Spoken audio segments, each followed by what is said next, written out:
Hi everyone, welcome to the chapter 42 notes on ecological populations.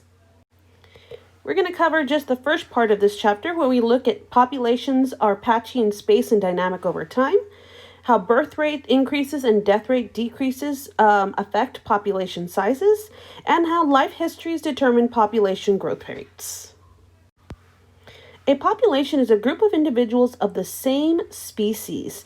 They typically live in the same area, and this can vary based on what a scientist is studying. So it can be the entire population of the United States, or it could be just the population of Round Rock, or it could be just the population of students at Round Rock High School. Humans have long been interested in understanding species abundance in order to increase populations of species that provide food and resources and to decrease abundance of crop pests, pathogens, etc. Population density is the number of individuals per unit of area or volume. The population size is just the total number of individuals in a population. Counting all individuals is usually not feasible. Ecologists often measure density, then multiplied by the area occupied by the population to get the population size, or an estimate. Abundance varies on several spatial scales. Geographic range is the region in which a species is found. Within the range, species may be restricted to specific environments or habitats. Habitat patches are islands of suitable habitat separated by areas of unsuitable habitat. You had already seen the types of dispersion patterns that are used to describe ecological populations. With uniform dispersion, one of the things you notice is that the individuals are pretty evenly spaced out. A good example of why this would happen would be because the organism, let's say it's a type of plant or shrub, secretes a toxin that prevents other organisms or other members of the same species from growing around it. Another classic example is penguins. If they nest too close together, these two penguins or these two nests will begin fighting with each other, and so they end up establishing their nests just out of reach of their neighbors. Uniform dispersion is not very common. Random dispersion would look something like this and is very common for wildflowers, where the seeds are just randomly dispersed. There's no set distance in between them. You can see here we've got some that are very spaced out, and we've got here that are some that are close together. And with random dispersion, it is also another one that is not as common in nature. Clumped dispersion is the most common pattern we're going to see, where you see individuals that are within one area surrounded by empty area. And this is usually because they are surrounding a resource such as water or a food source, and so the organisms tend to stick together. Population densities are dynamic. They change over time. Density of one species population may be related to the density of other species populations. So here is a graph showing you the different relationships between organisms. You can see here this red line represents the amount of acorns. And then you have a type of rodent per hectare. And then you'll also notice that there's a third organism here, which is the number of ticks. So what you'll see is that changes in the amount of food, let's say the acorn, may influence the population rate of the rodents here. And as the number of rodents increase, you see that the number of ticks begin to increase. So even though there's a lag in between each of them, they kind of follow the same pattern here because they are dependent on each other. Change in population size depends on the number of births and deaths over a given length of time. Birth minus death, or the BD model of a population change, looks like this. Any equations that College Board will ask you to do for the AP exam are provided for you on the equation sheet. So you will never be asked to memorize the formula. You will simply use the formula based on data that's given to you. Change in population size can be measured only for very small populations that can be counted, such as zoo animals. To estimate growth rates, ecologists keep track of sample individuals over time. Here are some of the ways that they can describe population information. They can talk about the per capita birth rate, the per capita death rate, or the per capita growth rate. And again, here is yet another equation that College Board may ask you to use in this or on the AP exam. But please remember, all of these are going to be provided for you on the AP exam, along with the numbers that you plug into the equation, and you use algebra to find out what the result is. Conceptually, here's what you need to know. If the birth rate is higher than the death rate, then your population growth rate is higher than 0 and the population will grow. If the birth rate is less than the death rate, then your population growth rate is less than 0 and your population shrinks.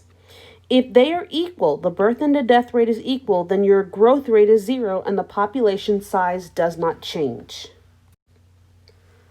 Demography is the study of processes influencing birth, death, and population growth rates. Life history is the timing of key events such as growth and development, reproduction, and death during an average individual's cycle.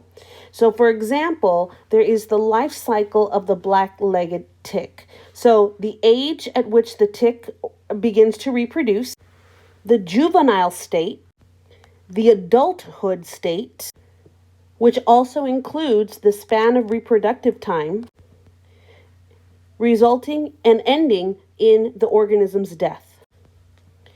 All of these different stages, factors that affect when the organism will go into each stage, are all part of an organism's life history. A life history shows the ages at which individuals make life cycle transitions and how many individuals do so successfully.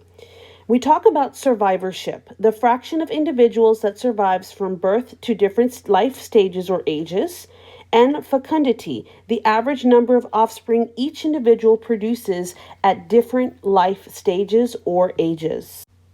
In other words, we look at how likely an organism is likely to survive and how much reproduction that organism is going to contribute to the population.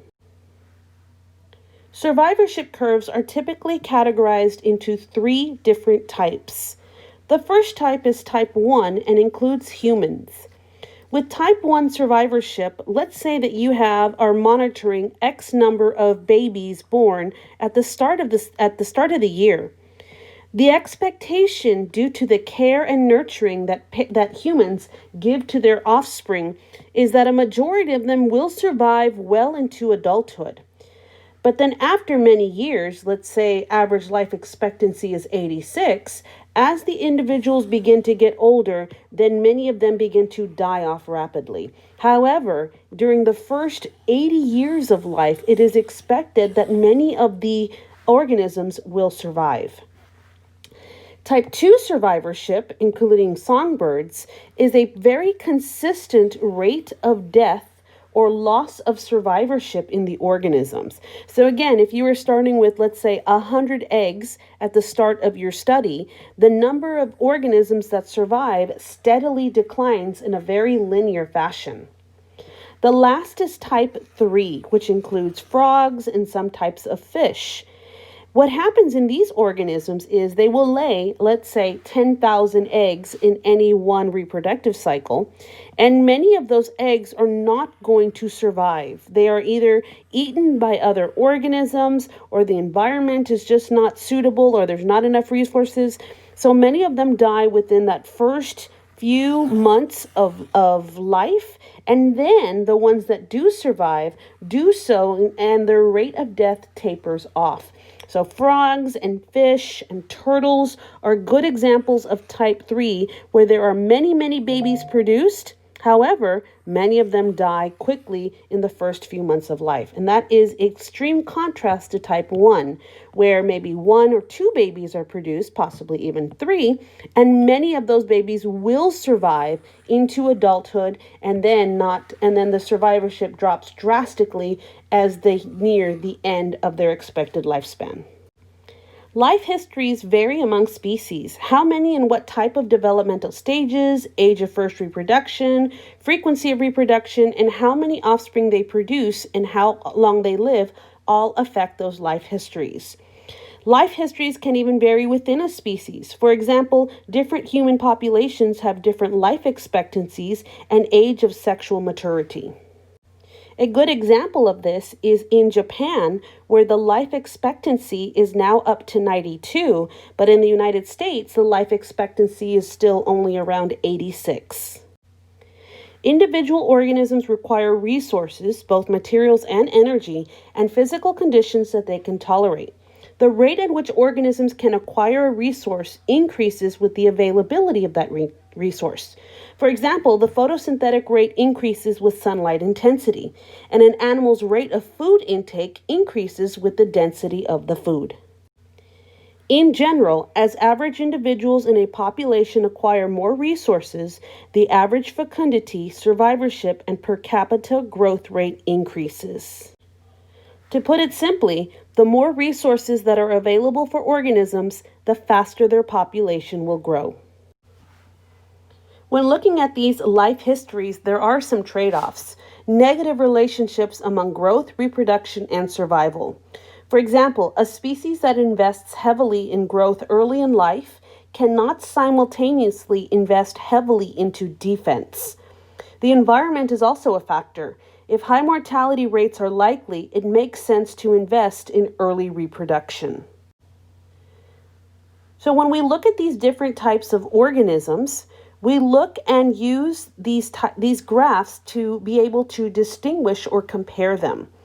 In this graph, K represents the carrying capacity of the environment. In other words, the maximum number of individuals the environment can support.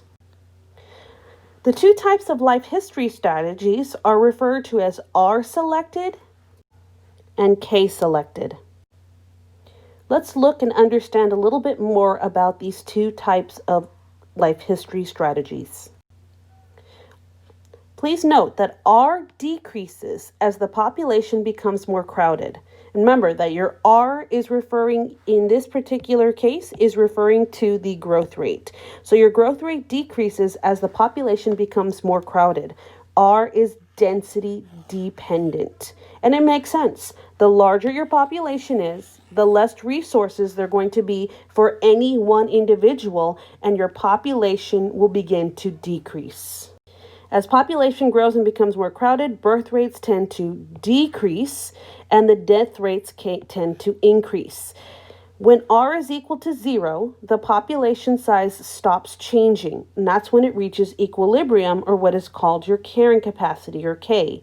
Now let's see how we can use these two letters, R and K, to describe organisms.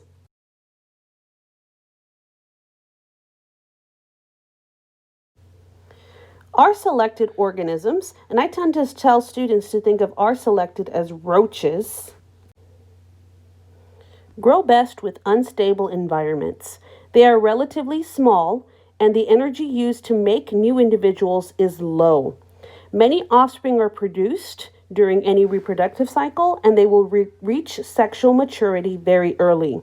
They have a short life expectancy, and each individual typically only reproduces once.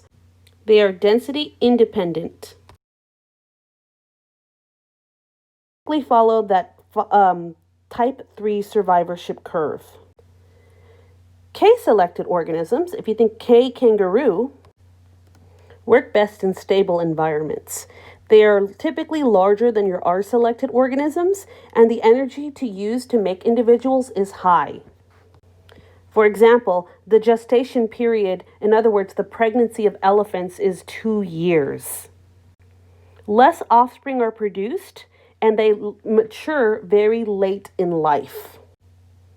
They have a long life expectancy, and each individual typically reproduces more than once.